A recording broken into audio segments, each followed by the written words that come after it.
Om Sadashiva Samarambam Shankaracharya Madhyamam Asmadacharya Paryantam Vande Guru Param. Om Shanti Shanti Shanti Om. Namastê. Ah, Arquivo verso 14 a 17. Então, nós acabamos de ver os preparativos imediatos, né? Antes de sentarmos para fazer a nossa meditação. Antes, o Krishna abordou diversos outros aspectos, agora mais antecedentes, né? O horário do dia, né? O tipo de assento, né? A postura, tantas outras coisas, né? Sem falar que no início, o tema era praticamente Karma Yoga, Dharma Yoga, para criar a condição, né, na qual o Vipassana pudesse ser realizado, né? Então, nós falamos sobre tudo isso, e agora nós vimos a menção da respiração, né? Respiração uniforme, tendo mantido fora os objetos dos sentidos e fixando a visão entre as sobrancelhas ou na ponta do nariz, né? Então, são todas as estratégias, né, para disciplinar a mente e de modo que ela possa iniciar esse processo de purificação e preparação para o quê? Para o Nididhyasana dos Upanishads.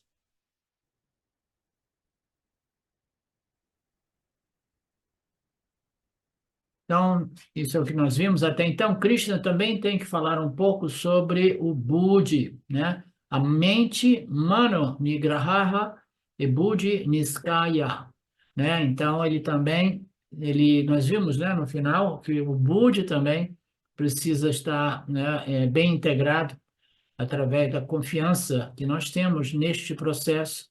Nós veremos ainda mais nos próximos versos, iniciando agora com o verso 14, permanecendo no voto de Brahmacharya, com uma mente calma, livre de ansiedade, com os pensamentos controlados ou regulados, aquele que conseguiu disciplinar a mente deve permanecer com a mente fixada aonde? Num objeto de meditação. Mas qual objeto de meditação? O Lord Krishna dizia, deve permanecer com a mente fixada em mim. E tendo a mim como o objeto supremo, o objetivo supremo, né? Então, a maioria das pessoas não compreende o que o Krishna está falando, né? Ele pensa assim, deve ter ficado com a mente fixada numa imagem de Krishna dançando, né? Tocando a flauta, né? Não, permanecer a mente fixada em mim, né? Sabendo que eu sou o objetivo supremo de todos, né? Todos os seres vivos, eles passam por diversas encarnações com um propósito único, né, de reconhecer a real natureza deste universo, né, como o quê? Como o Brahman, né? Não como um Brahman separado do meditador, do buscador, mas primeiro o buscador deve contemplar num símbolo deste Brahman, fixando a mente nos aspectos deste Brahman, sabendo que esta é a única saída da problemática do samsara. E é o objetivo final de todos esses nascimentos passados, nos trazer a um ponto no qual a maturidade e a preparação é tão já desenvolvida, né? Que nós do Vedanta Brasil dizemos, não, agora eu começo a estar convencido de que a única coisa que vale realmente a pena é obter esta compreensão de que eu sou Brahman, Aham Brahmasmi, né? E para isso eu tenho que focar a minha mente nos atributos ou nos aspectos, né? E na natureza de Brahman como a minha própria natureza, né? Então, o que que é este voto de Brahmacharya, né? Brahmacharya é uma pessoa que está tão interessada em Brahman, tão interessada em Brahman, né? Que ele se tornou um estudante de Brahman, né? Então, ele é totalmente focado nesta busca por moksha, nessa busca pelo autoconhecimento, né? Mas antes de entrarmos nisso, vamos ver o Swami falando sobre a mente, a condição da mente, né? Eu tinha dito que nós chegamos ao Vedanta, a maioria de nós, sem preparações, né? Com raras exceções, né? Eu já cheguei no Vedanta depois de já ter o autoconhecimento, mas a maioria de nós, né, chega no Vedanta, né? O Vedanta Brasil, pelo menos, é assim, né? O Vedanta chegou recentemente e chegou em sua forma mais tradicional e pura e genuína, né? Através do Vedanta Brasil. Muita gente, não pouquíssimas pessoas, 8 pessoas aqui conosco, né? Algumas poucas pessoas chegam no Vedanta e algumas dessas pessoas não têm a condição mental necessária, porque a mente tem impurezas, perturbações, distúrbios, né?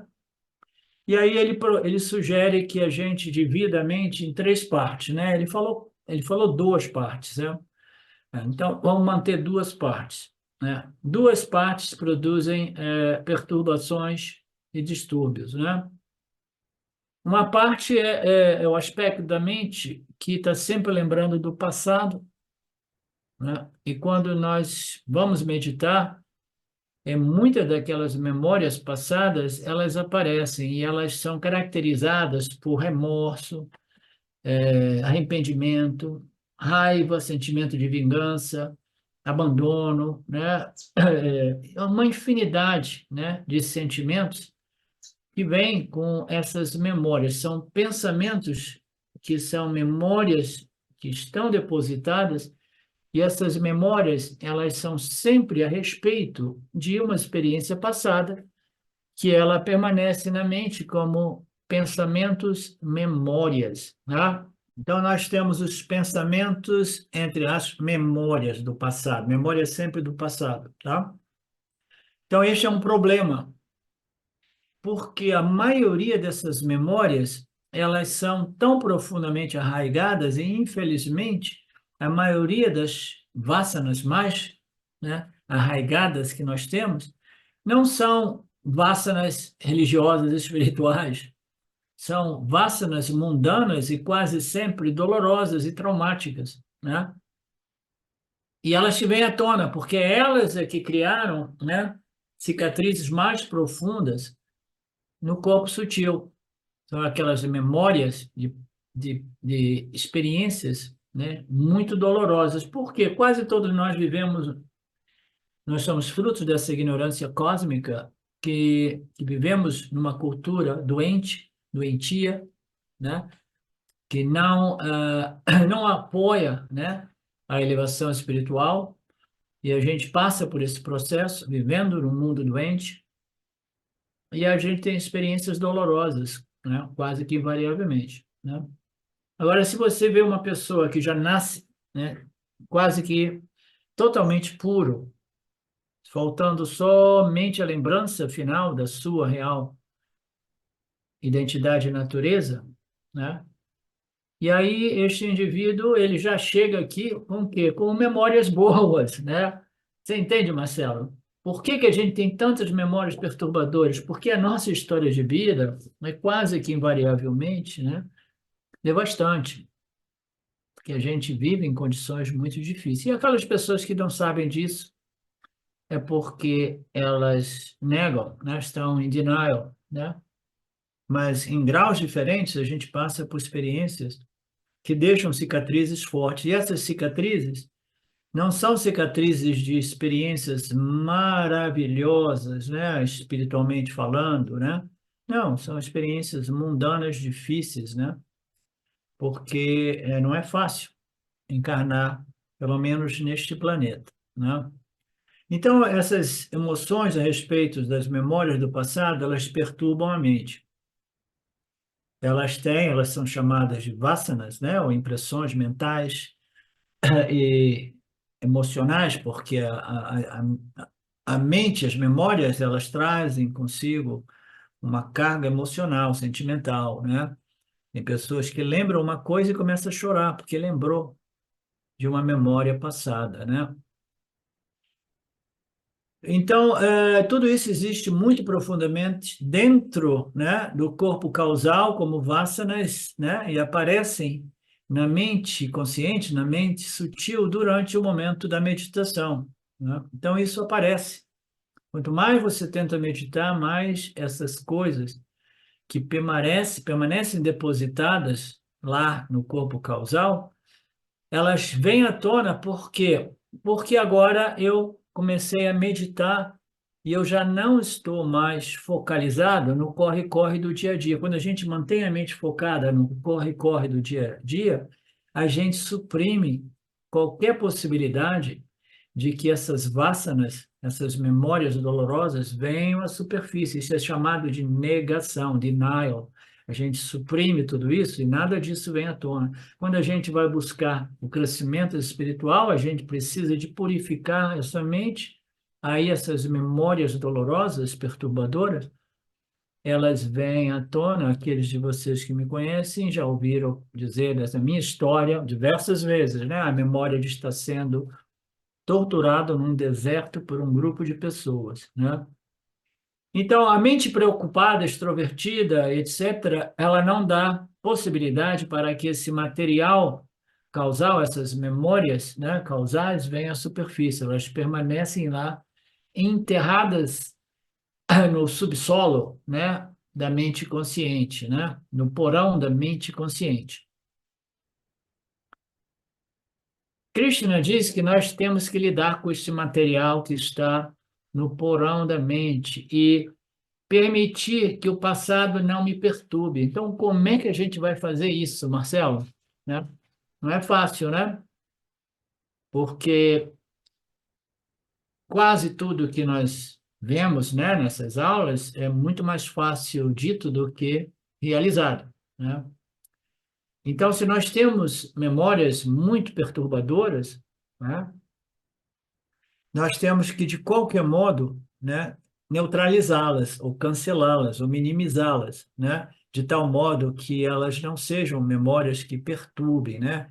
Então, nós podemos olhar para isso de diversos ângulos, né? Um dos ângulos que eu gostaria de abordar aqui é que a gente pode e deve convidá-las a vir à superfície, tá?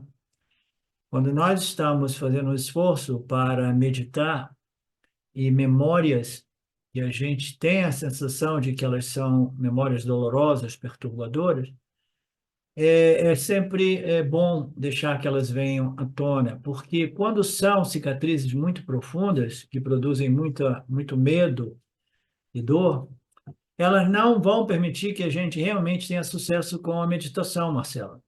Entendeu?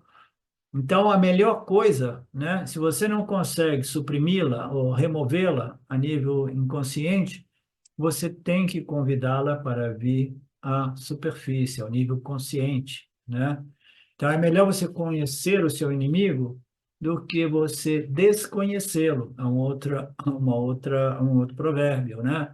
Você conhece, vem à superfície, aí eu te conheço ainda melhor, aí a gente vai ter uma boa conversa, né? Aí eu vou dizer, tudo bem, aquela experiência dolorosa que deixou essas cicatrizes profundas ocorreu quando você era uma criancinha indefesa. Não sabendo como lidar com toda aquela história, você jogou para debaixo do tapete, né? Mecanicamente, inconscientemente, como toda criancinha faz, né?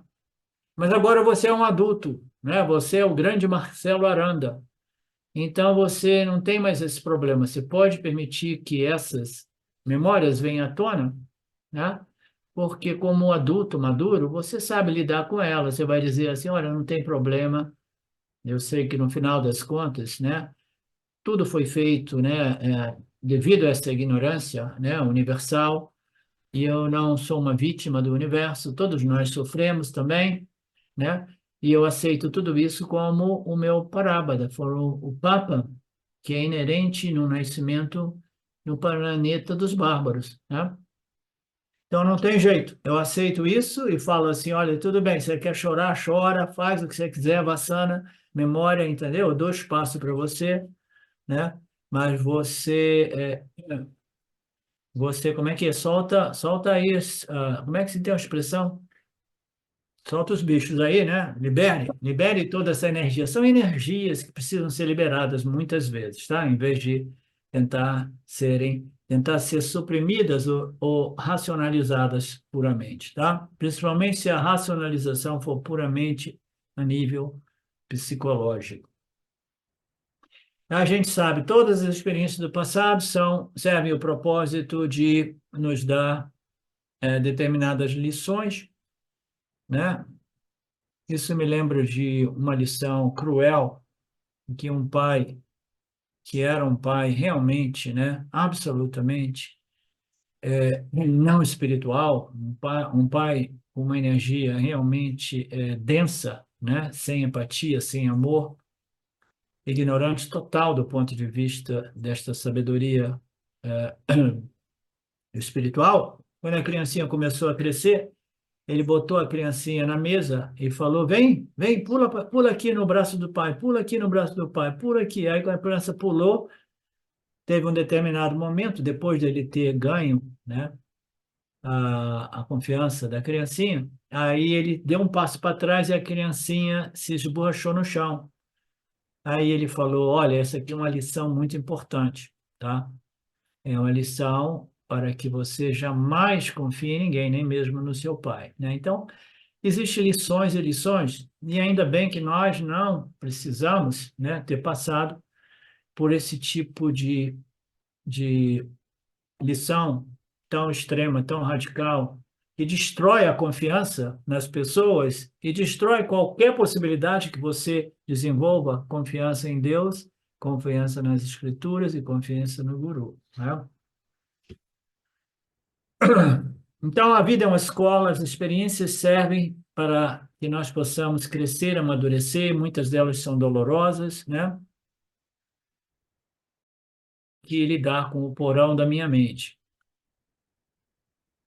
Uma vez que eu tenha compreendido como adulto, né, todas as memórias passadas, eu entrego a dor dessas memórias ao Criador e eu recebo como praçada, não importa o quanto doloroso tudo isso talvez seja, né?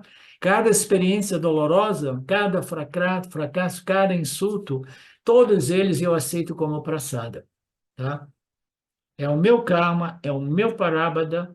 Este é um sistema meritocrático. Eu nasci neste planeta porque era o planeta que eu merecia, e eu tenho crescido dentro deste planeta, e eu não tenho nenhum senso de ter sido vítima do universo, e eu acredito e aceito essa ordem de inteligência como uma oportunidade, como uma escola através do qual eu me elevo espiritualmente. Então, tudo isso eu aceito como prasada, né? E eu sei que tudo isso serve para o meu processo de elevação espiritual ou crescimento interior. Há alguma dúvida a respeito disso?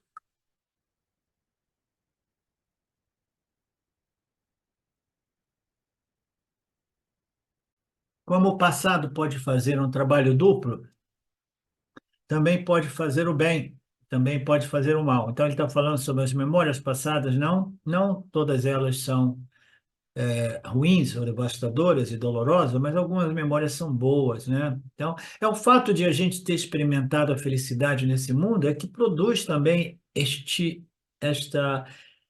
apego à vida, sabe, Marcelo? Então, a gente sabe que existem experiências boas, né? E elas produzem um determinado apego também, né? Então, as experiências dolorosas e as experiências de grande prazer e satisfação, elas ambas servem para aprender.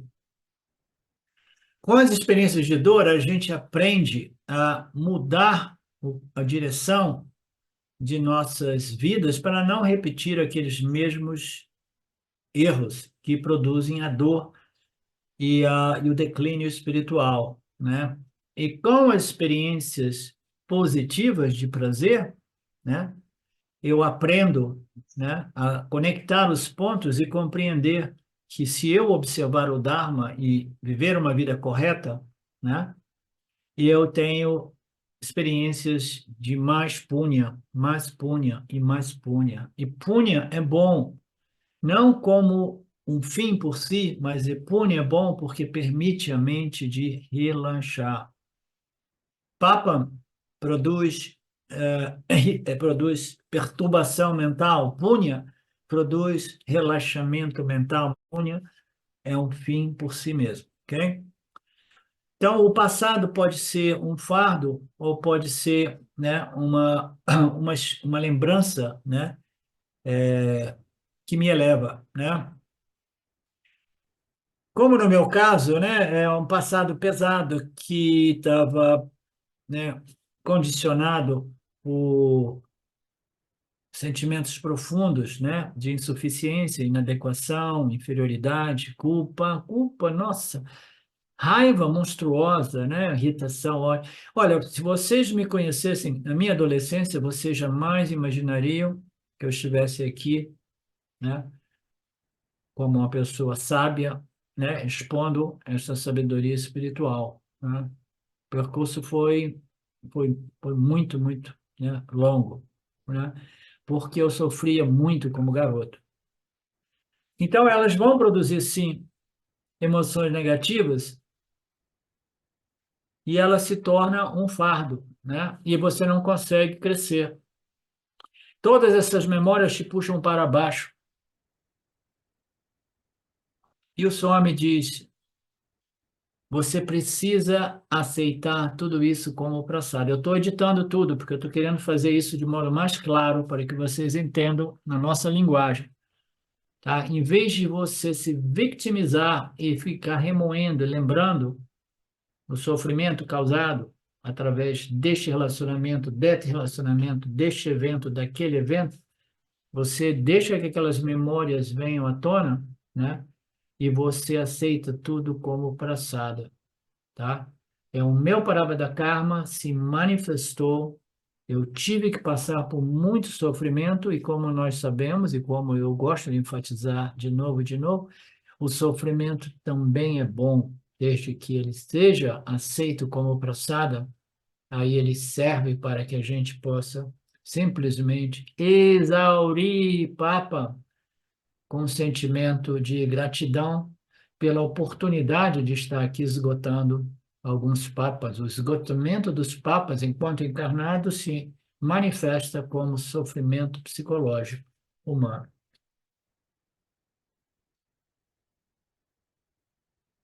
Deste modo, a gente pode abandonar aquelas emoções, elas serviram só para que eu pudesse reconhecê-las como passado, então eu paro de remoer, lembrando disso e daquilo, né? Ou cultivando sentimento de ódio ou de vingança a respeito dessa ou daquela pessoa, né? É, eu só vou conseguir me purificar e entrar no Vipassana se das memórias passadas como praçada. Você entende, Marcelo, a chave importante e por que o Karma Yoga é a chave? É uma oportunidade, né? Eu tenho procurado ver assim, quando emergem essas raças, assim, é uma oportunidade para investigar mesmo, né? E não se identificar. É uma oportunidade de lembrança de eu sou o ser, É, entendeu? E não querer racionalizar, entender a psicologia disso. Aqui no Vedanta nós já estamos, acho que numa fase para nessa desidentificação. e essa desidentificação, ela é uma colocação boa sua. Ela inicia com a aceitação do meu sofrimento, da minha história de vida, das minhas memórias dolorosas, como praçada. Então, quando eu assumo isso como praçada, eu estou fazendo uma forma de investigação diferente. Eu não estou investigando, como você disse, do ponto de vista racional, mental, isso, me fez aquilo. Não, eu estou dizendo assim, esta manifestação, ela é estruturada inteligentemente e a gente recebe aquilo que a gente merece. Punha Papa é o nome do jogo aqui. E se eu recebi muito punha, muito Papa, como no meu caso, entendeu? Para depois receber um punha enorme no final, é porque eu precisei passar por muita dor, né? Então você aceita a dor com gratidão. Se você aceita com gratidão, você não cai naquele sentimento de vitimização e de vingança, e de ódio, de raiva, entendeu? Então, a chave é você compreender a estrutura e saber uma estrutura desenhada inteligentemente, de modo que a gente possa processar Punya Papa e, através desse processamento, a gente vai purificando o complexo corpo-mente.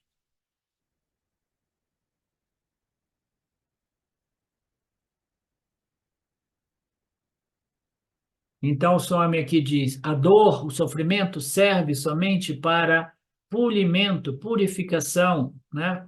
Portanto, se estou pronto para abandonar o fardo passado, eu desfruto de uma mente.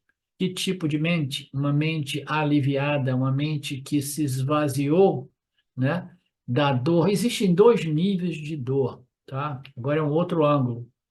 Quando nós experimentamos memórias dolorosas ou vasanas perturbadoras, né, a gente já está lidando com alguma coisa que tende a perturbar a nossa mente, né?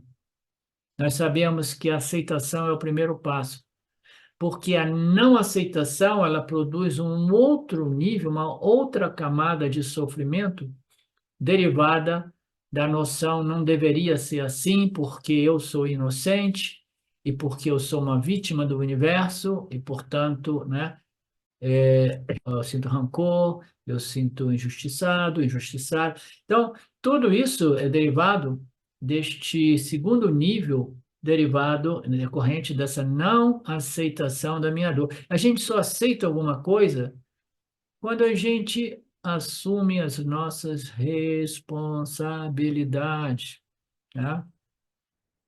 Eu sou responsável pelo meu parábada, né? Felipe, você está conosco? Conosco? Tô sim, só que não tá dando para ter áudio com Tudo vídeo, bem. né?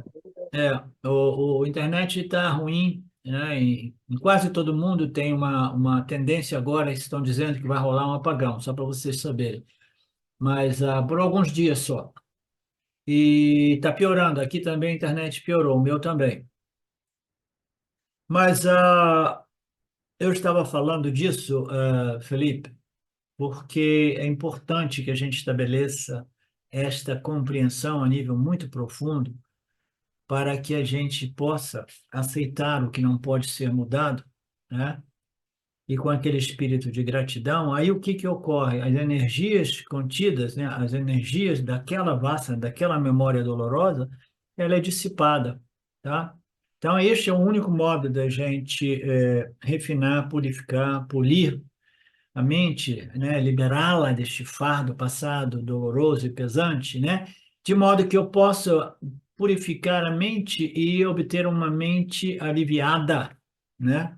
É uma mente aliviada, é como se eu tivesse tirado um peso da minha mente, né? Eu sei tudo isso de experiência direta, né? Os conflitos que eu tinha em relação, né, ao meu relacionamento com a minha mãe eram tão grandes, entendeu? Quando chegou um ponto que eu tirei, abandonei tudo aquilo, eu senti como se eu tivesse abandonado um peso, né? Um peso enorme, né? Tudo isso passa, tudo isso acaba. Então, essas são as perturbações decorrentes do passado, as outras perturbações são a respeito do futuro, né? Então, tem pessoas que, de repente, elas não têm muita, né, lembranças ruins do passado, mas elas têm uma vássana de antecipar o futuro, né? Mas o problema é que essas vássanas de estar sempre querendo antecipar o futuro, preocupação com o futuro, elas são decorrentes de vássanas difíceis e dolorosas do passado, porque se você não tivesse uma vássana de memórias dolorosa, você não estaria tão preocupado em controlar o futuro, não é assim, Marcelo? Então, elas estão interligadas, essa preocupação com o futuro também. O que vai acontecer com a minha vida, com os meus filhos, isso e aquilo. Então, eu estou todo o tempo tentando controlar o meu destino, controlar o dia de amanhã, né? E a gente sabe que essa é uma perturbação enorme. Por quê? Porque é impossível controlar o campo. é impossível controlar o nosso destino. Ishvara, de novo, novamente, ele é o Karma Pala Data, aquele que nos concede os resultados de nossas ações, dos nossos karmas, né? Então, você compreendendo o relacionamento, você compreende esses dois pontos, né? Um é receber aquilo que não pode ser mudado como prasada, né? E parar de se preocupar a respeito do futuro, porque você compreendeu que somente Ishvara sabe o que nós merecemos, o grau de adversidades e o grau de circunstâncias não adversas, favoráveis, né?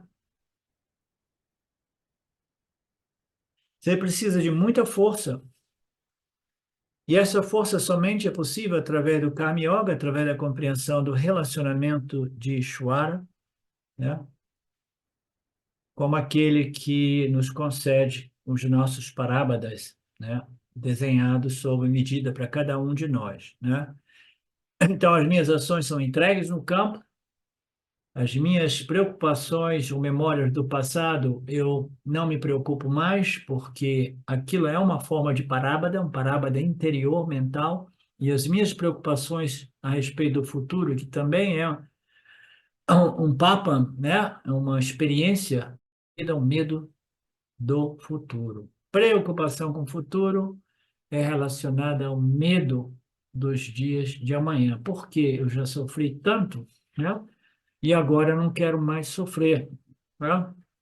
Então, o relacionamento com o Criador é indispensável para que a gente possa se livrar desses dois aspectos da mente. E é por que a gente precisa neutralizar essa força, as memórias dolorosas, né, e os medos dos eventos futuros.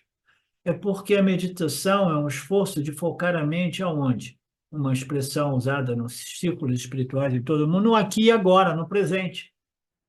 Então, nós temos as forças do passado, os medos a respeito do futuro, ou os desejos a respeito do futuro, né? O medo do passado, as memórias que existem dentro do meu corpo causal, né? E as expectativas, esperanças, desejos do futuro, isso irá produzir perturbação mental, né? Tá? Primeiro porque as memórias elas estão lá e eu não posso mandar de volta, elas já estão lá no meu sistema causal.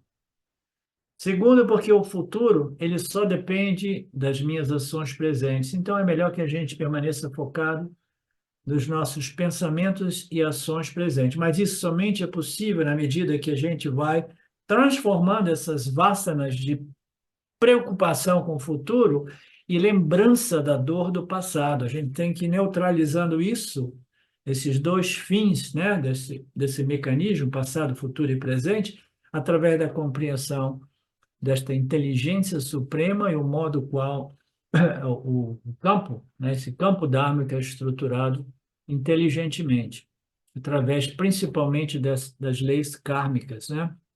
Causa e efeito, ações e resultados.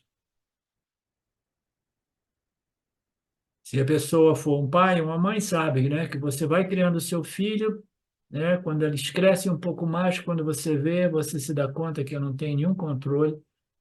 Ishvara é que irá, né, conduzir o parába deste indivíduo novo, que eu pensava que fosse o meu filho, né, e, e ele experimentará a sua devida dose de punha e papa, né?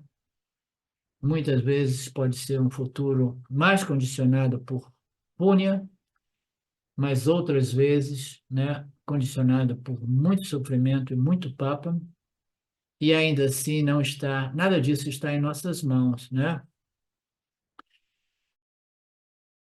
Compreendemos isso, nós podemos pelo menos fazer uma prece a Ishvara. Ishvara, eu sei que eu não tenho controle nenhum, né, a respeito do futuro, mas a minha oração é para que você me ajude a compreender a nível intelectual e emocional mais e mais clara e profundamente o fato de que você é quem está no comando, mas que as minhas ações, elas são importantes, mas os resultados dependem de você, o sistema, né? Portanto, a única coisa que eu peço é força para lidar com um futuro muito papam, né? Os futuros difíceis, né? E todos nós passamos por futuros experiências difíceis na vida, né?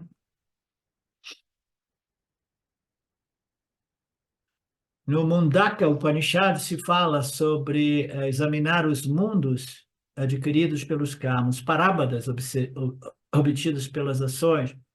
Para isso, a mente precisa aceitar as adversidades, as dores, os papams, né? A mesma coisa que eu acabei de dizer. Me dê uma mente clara, uma mente compreensiva, né? Que assimilou a compreensão do Ishvara Jiva Jagana, que eu possa aceitar, né? E neutralizar a força dessas memórias dolorosas ou expectativas a respeito do futuro. Aí ele fala aqui como um cisne mitológico, né, que separa o leite da água, como eu já falei algumas vezes, né, como analogia, né? Então eu tenho que discriminar, né, aquilo que eu posso mudar, aquilo que eu não posso mudar, e eu vou pedir força ao Senhor que me dê este equilíbrio, né, para aceitar o que eu não posso mudar, desde que sejam parábadas muito dolorosos ou difíceis, né?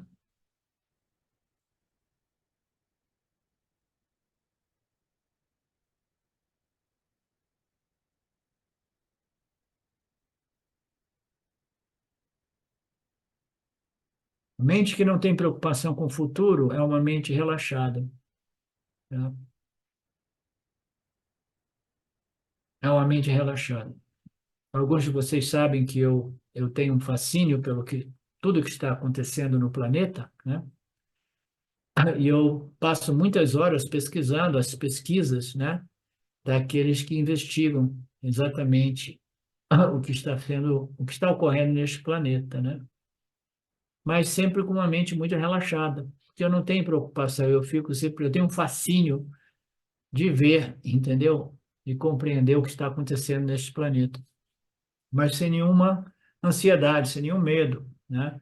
Por quê? Porque é uma mente bem resolvida a respeito do futuro, naturalmente meditativa.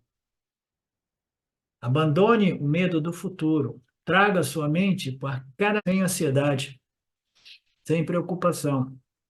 Então, a mente foi purificada. Então, o passado não perturba, o futuro não perturba, né?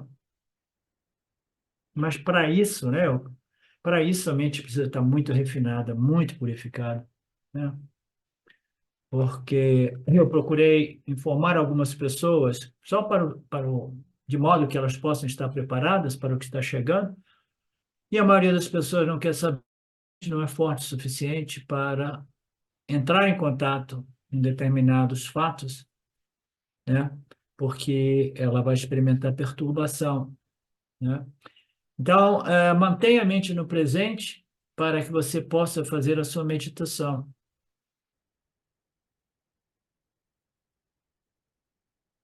Portanto, Krishna diz, com uma mente calma e sem ansiedade, Brahmacharya, busca de Brahman, né? A definição de Brahmacharya são diversas, dependendo do contexto, né? Mas Brahmachari aqui é um estudante das escrituras, um buscador espiritual, um buscador de moksha, né? A palavra Brahma também tem significado das escrituras.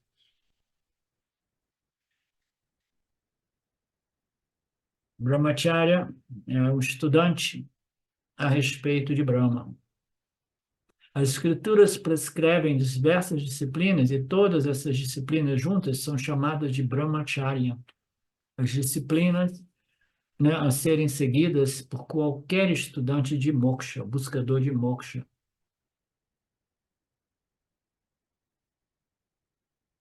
E quais são as relações, né? Aí ele fala aqui, deixa eu não pular essa parte aqui. Uma disciplina que eles seguiram é esta, Brahmacharya Ashrama. Quando ele é estudante de Brahman, ele não tem relacionamento com o mundo, né? Então, essa é uma passagem bacana. Então, o Brahmacharya é aquele totalmente que não é muito diferente do Sannyasa Ashrama, ok? O Brahmacharya, ele é um estudante de Brahman, né? E ele não tem nenhum outro relacionamento, com exceção, né, nos Gurukulas, na época dos Gurukulas, né, dos ashrams, eles têm somente três relacionamentos com o mundo, né? E quais são? Eles se relacionam com uma forma do Criador, de Ishvara, seja Sarguna ou Nirguna Brahman. Ele se relaciona, este é o único relacionamento que ele não pode abrir mão, né? E ele se relaciona naturalmente como guru, com as escrituras, né?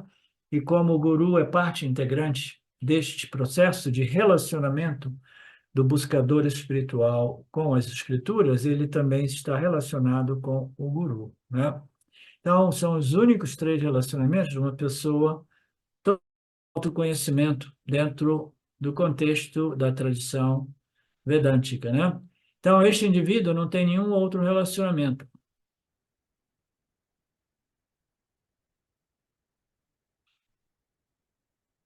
E ele invoca durante este processo, esses relacionamentos, a graça, ela não cai do céu de graça, ela depende dos nossos esforços, né? Mas nós dizemos, Om Shanti Shanti Anti, que Ishvara nos proteja dos obstáculos que nós conhecemos, né? São tantos os obstáculos, aqueles inerentes à minha própria capacidade, os obstáculos que existem fora de mim, mas que nós conhecemos todos, né? Por exemplo, se rolar um apagão no internet, né? A gente não vai ter aula, né? Ninguém sabe por quanto tempo. Então, existem esses obstáculos que nós sabemos que podem acontecer, e existem obstáculos que nós não temos nenhuma ideia, né? Como um meteoro que está para chegar e ninguém sabe, né? Então, Om Shanti, Shanti, Shanti. Preciso da graça do Senhor, então, apenas através desses três relacionamentos. Então, eu não tenho mais relacionamento com o mundo, eu não tenho relacionamento com a sociedade através dos meus papéis sociais, de pai, filho, mãe, né, profissional, né? Então, aqui nessa passagem, que verso é esse, Marcelo? Que texto é esse? É de Shankaracharya, ele escreveu tantos textos, né, que a gente nem conhece. Aqui ele diz: nem a origem do conhecimento, nem os livros do conhecimento, nem ele, discípulo, nem o professor, nem você, nem eu, nem este mundo, nada disso existe dentro do contexto do Brahmacharya, pois isto não é tolerado para a autorrealização. Existe somente Brahman, Brahman, Brahman, o ser. Esta compreensão deve permanecer até mesmo durante o sono, né? Quando tudo é retirado, toda a dualidade, todos os relacionamentos são retirados, até mesmo o relacionamento com as escrituras, com o Guru e com Ishvara, é retirado no sono profundo. Bacana, agora eu vi a relevância disso, né? Então, até mesmo durante o sono profundo, nós temos que manter essa clareza, né? De que o meu Brahman, o Saguna Brahman, é sempre presente, mesmo que a minha mente se torne inconsciente. Você entendeu, Marcelo? A gente chama Dasha Sloka, 10 versos do Shankaracharya. Então, que tipo de relacionamento é esse? É um relacionamento mais profundo, é o relacionamento sugerido pelo Vedanta, pelos Upanishads, que é o Advaita. Então, o relacionamento do ser, que é idêntico a nenhum relacionamento. O relacionamento requer dois, né? E a nossa natureza é Satya. Satya, que é um outro nome dado para Brahman, né? É um sem nada além de si, porque é a única realidade. Todo o resto é dualidade, pluralidade. São sobreposições, né? Que nós denominamos como uma ordem aparente chamada de Mithya, aquilo que é disponível para aparecimento e experiência, mas não é real, né? Então, como Satya, eu não relaciono com ninguém ou com nada, né? Nem mesmo com Saguna Ishvara, nem mesmo com as escrituras, e muito menos com minha esposa, meu filho, etc, etc, né? Então, eu descobri a minha natureza Advaita, e, do ponto de vista da minha natureza Advaita, eu não sou sujeito a nenhum relacionamento. O relacionamento requer dualidade. Então, a minha natureza Advaita permanece pura, sem nenhum traço de dualidade. Então, que tipo de relacionamento é esse? O relacionamento com Nirguna Brahman, que é o nível 3 da meditação, do Upasana, né? Lembra que nós estabelecemos já que o Upasana, ele requer um objeto de Upasana, um objeto de meditação, e esse objeto de meditação pode ser Ishvara representado por uma entidade, né? Ou uma estátua de uma divindade, pode ser representado por Ishvara do ponto de vista do Karma Yoga, que Ishvara é a manifestação desse cosmos, tá? A inteligência suprema que aparece como cosmos. Este é o Ishvara do Karma Yoga, né? Altamente sofisticado. Este relacionamento do Karma Yoga com o mundo, porque ele vê o mundo como Ishvara, né? Saguna Ishvara, né? Entendeu? Então, você medita no seu objeto como uma divindade, você medita até às vezes como o meu guru, entendeu? Que não é uma meditação muito recomendada por nós, né? E você, melhor que você medite, né? Sobre no objeto de meditação como um bom Karma Yoga, que é o quê? Que é o universo, o cosmos manifesto, né? Essa inteligência suprema. E o Advaita relacionamento é um não relacionamento, porque é Advaita, é não dual. Então, quando nós chegamos no Upanishads e nós chegamos no Nididhyasana, a gente está meditando em algo que com o qual nós não temos relacionamento. Mas ainda assim, as escrituras dizem você tem que meditar, tem que fazer o Nididhyasana. Mas aí a gente diz assim, contradição atrás de contradição. Brahman não é um objeto de meditação, não é um objeto de experiência, não é um objeto de conhecimento. Como é que eu vou meditar em Brahman? Né? Contradição, né? Não, você vai fazer um esforço de meditar nos aspectos de Brahman, que é a sua própria natureza, né? Até que fique claro, revelado e estabelecido que você é aquele Brahman, né? Quando você descobre que você é aquele Brahman, aí você compreendeu a sua natureza Advaita, tá? Aí no início, você, na impossibilidade de meditar em Nirguna Brahman, você medita onde? Os apontamentos de identidade dos Upanishads e a lógica que suporta aqueles apontamentos, até que o conhecimento indireto, eu, e os aspectos de Brahman revelados nas Escrituras se convertam no conhecimento direto. Eu sou aquele Brahman, porque eu sou a consciência. Então, esses são os 3 níveis de relacionamento. O nosso objeto de meditação, Saguna Ishvara, Nirguna Ishvara, e o Saguna Ishvara, ele, em geral, começa como uma divindade, né? Para que eu possa meditar. Então, nenhum relacionamento mundano, né, ele é aceito quando você entra num gurukula, não acha?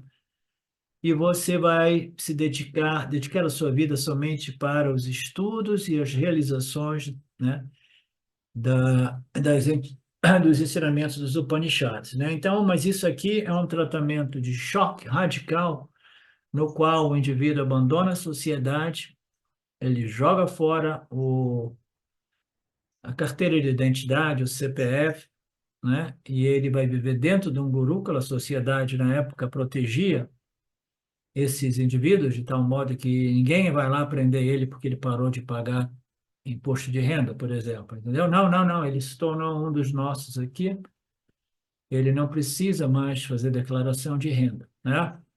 Então, é um estilo de vida radical no qual a nosso relacionamento é somente com Saguna, Nirguna e Ishvara mesmos, né? Na busca da compreensão a respeito da minha real natureza. Sempre que há estudo, né? Em estudo em relação, tem algum relacionamento, mas nós dizemos que na vida, né, nós estamos sempre exercendo papéis, nos relacionando, mas durante a nossa meditação com Nirguna Ishvara, a gente abandona os relacionamentos, né?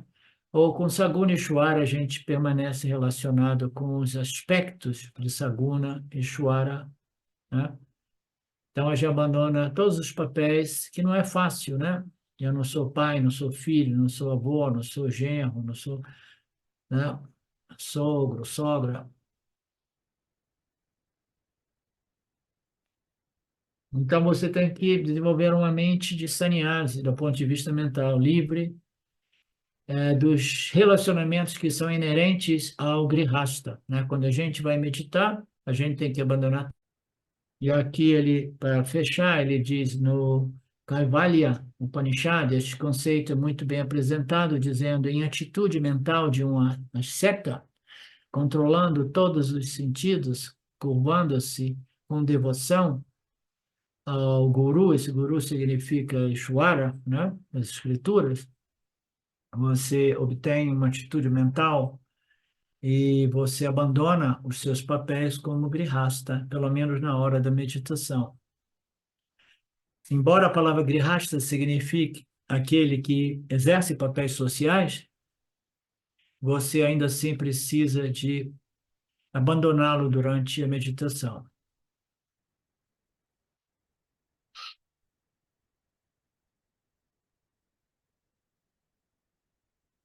E é por isso que Krishna disse no final do capítulo 5, tendo mantido fora os objetos dos sentidos externos, mande todos eles para fora e peça-lhes para evacuarem, né? Então, a esposa, tudo, né? O namorado deve deixar as nossas mentes livres, porque nós queremos pensar em Saguna Ishvara para que mais tarde possamos pensar na minha natureza como Nirguna. Este é chamado um Brahmacharya Vritam, aquele que só tem esses relacionamentos com Saguna e Nirguna Ishvara. Não que ele não possa ter relacionamento com o mundo, mas durante as meditações eles abandonam todos os papéis e todos os relacionamentos, renunciam. E durante o Vipassana eles se tornam sannyasi, né? Esse é chamado de Brahmachari Vritam. E você descobrirá que existe um tremendo relaxamento, porque nossa mente ela é cheia de partes e pedaços, né, que estão amarradas a essas memórias através de diversos papéis sociais, né, dentro dos nossos relacionamentos, né? Então, tudo aquilo ali é o que estabelece a mente, que é simplesmente um grupo de pensamentos que ocorrem através da minha interação com o mundo, né? Deixe tudo isso fora, junto com o seu sapato, entre no seu quarto de Vipassana, mantenha a mente controlada, os órgãos dos sentidos, né? E abandone todas os papéis, as identidades que você tem como grihasta e se torne um sannyasi durante a sua meditação. Esta é a moral da história aqui. Ok. Perguntas? Observações? Contribuições? Reclamações? Respostas?